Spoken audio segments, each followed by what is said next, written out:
వస్తున్నాను, బూట్లు బట్టలు అన్నీ నువ్వు అడిగినవన్నీ ఉన్నాయి, చూసావు ఇందులో. మరి ఏం చెప్పింది అమ్మ నీకు ఫోన్లో? ఇది బట్టలు అన్నీ కొనుక్కు తెస్తాను నీకు, మీరు బాగా చదువుకోవాలని చెప్పింది. నువ్వు అది గుర్తుపెట్టుకో, నువ్వు అది బాగా గుర్తుపెట్టుకోవాలి.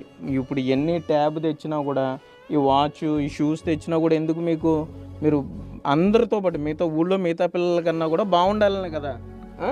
మరి బాగా చదువుకోవాలి మీరు. అమ్మ మీ గురించి ఏదైతే అంత దూరం వెళ్ళి ఇవన్నీ తీసుకొచ్చిందో, సరేనా? తమ్ముడు కూడా జాగ్రత్త చూసుకోవాలి. తమ్ముడి క్లాసు 4th క్లాస్.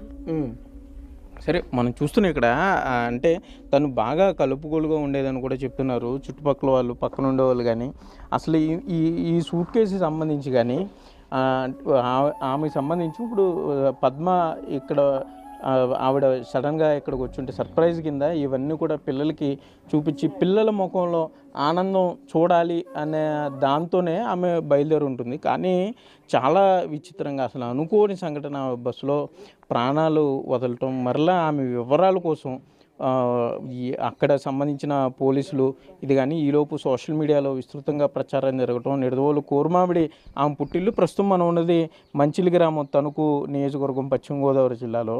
ఇక్కడికే ఆమె మృతదేహాన్ని తీసుకొచ్చి కర్ణం కూడా చేయటం జరిగింది.